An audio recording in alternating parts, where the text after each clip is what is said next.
Et si la prochaine grande révolution de l'art ne naissait pas d'un pinceau, mais d'un algorithme? C'est à Paris, au cœur même de l'histoire de l'art, qu'un mouvement totalement inédit est en train de voir le jour.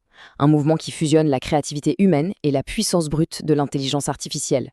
On va plonger ensemble dans cette nouvelle frontière, là où le code rencontre la toile.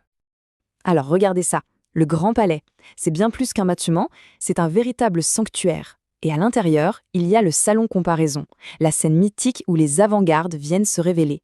C'est entre ces murs que des géants, des monstres sacrés comme Picasso, Dali ou Magritte ont tout simplement fait exploser les conventions et redéfini ce que l'art pouvait être.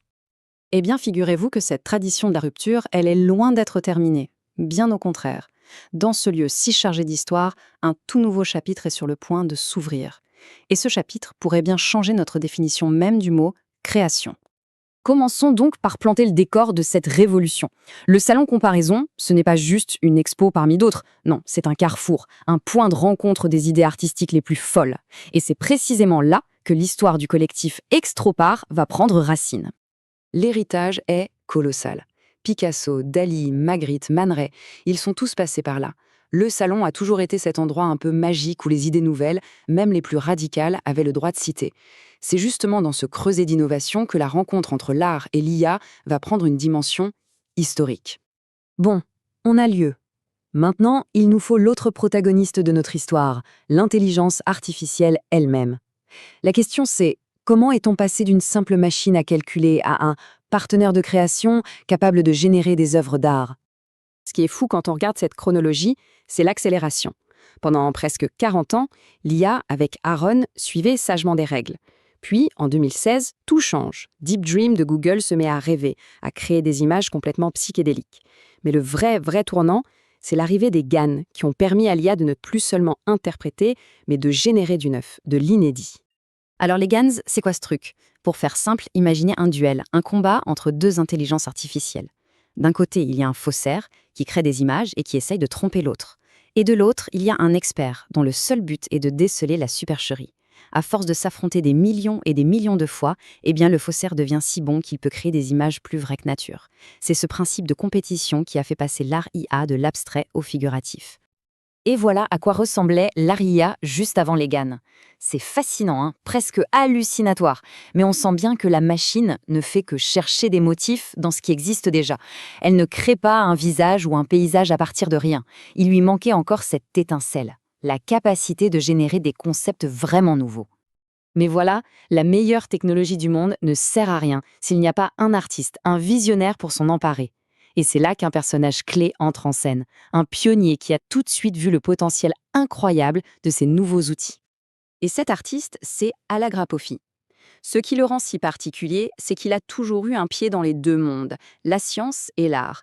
Et c'est cette double culture qui lui a permis d'établir un dialogue complètement inédit avec la machine. Regardez son évolution, c'est juste spectaculaire. D'un côté, on a des œuvres faites avec du café, une matière organique, presque primitive. Et de l'autre, des portraits d'une complexité folle, entièrement générés par une IA. C'est toute la trajectoire d'un artiste qui passe de la matière au code, du tangible à l'immatériel. Et là, on arrive au moment charnière, le tournant, le 13 février 2018, au Grand Palais. L'art généré par une IA entre officiellement dans le marché de l'art. Ce n'est plus une petite expérience de laboratoire, non, c'est une œuvre reconnue, validée par une institution historique. C'est un acte fondateur. Et la voici, cette fameuse œuvre Muse endormie. Ce qui est incroyable, c'est que chaque pixel de ce visage est en réalité un portrait miniature d'une personne qui n'a jamais existé, une personne inventée par l'algorithme. C'est une œuvre qui nous interroge sur l'identité, sur la création, sur l'originalité à l'ère du numérique. Mais attention, cette vente historique, ce n'était pas juste un coup. Non, c'était la première pierre d'un édifice bien plus grand. Une philosophie, un mouvement. L'extropart. Alors, pour bien comprendre l'extropart, il faut faire un petit détour par une philosophie qui s'appelle l'extropianisme. C'est une vision du monde qui est résolument optimiste. En gros, c'est l'idée que la science et la technologie peuvent nous aider à dépasser nos limites, à évoluer.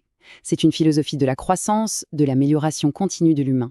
Et l'extro-art, eh bien, c'est tout simplement la traduction artistique de cette philosophie. Le but n'est pas de remplacer l'humain par la machine, pas du tout. C'est de créer une symbiose. L'art devient un terrain de jeu où la créativité de l'artiste est augmentée par les outils technologiques. Et toute cette mission, elle se résume en une seule phrase, qui est un peu leur devise: l'art plus la science sauveront la beauté. Face à un monde qui peut parfois sembler chaotique, ils proposent cette alliance entre l'émotion et la rigueur pour créer une nouvelle forme de beau. On voit bien que ce n'est plus l'histoire d'un seul artiste ou d'une seule vente, même si elle est historique. Non, ce à quoi on assiste, c'est à la naissance d'un véritable courant, d'une école de pensée qui est en train de s'organiser pour entrer officiellement sur la scène de l'art. Le pionnier est devenu un chef de file. À la graphie n'est plus seul, il a rassemblé autour de lui d'autres artistes qui partagent sa vision et ensemble, ils ont formé le groupe Extropart. Et leur première grande confrontation avec le public aura lieu comme un symbole au Salon Comparaison en 2026. La boucle est bouclée. Ce qui est super intéressant quand on regarde qui compose le groupe, c'est la diversité. On est très loin d'un groupe uniforme qui ne ferait que de l'IA. Bien sûr, il y a de l'IA, mais il y a aussi des peintures qui jouent de la musique en Bluetooth, des sculptures monumentales en matériaux recyclés, des installations en verre. La technologie n'est pas le sujet, c'est un outil au service de visions très différentes. À travers toutes ces œuvres, ce qu'ils cherchent à faire, c'est explorer ce qu'ils appellent l'inconscient collectif. En d'autres termes, comment la technologie est en train de façonner nos rêves, nos peurs, nos désirs à tous. C'est une quête à la fois très moderne et au fond profondément humaine. Et tout ça, ça nous ramène inévitablement à la question fondamentale qui plane sur toute cette révolution. Une machine peut-elle vraiment créer? Est-ce de l'art ou est-ce que ce n'est jamais que le prolongement un peu plus sophistiqué du pinceau de l'artiste? La beauté de la démarche d'Extropart, c'est qu'ils n'arrivent pas avec une réponse toute faite. Au contraire, ils viennent pour poser la question, mais de la manière la plus spectaculaire possible. Alors la réponse, ou en tout cas les éléments pour y réfléchir, elle se dessinera peut-être en février 2026, sous la magnifique verrière du Grand Palais. L'histoire de l'art, elle, est déjà en marche.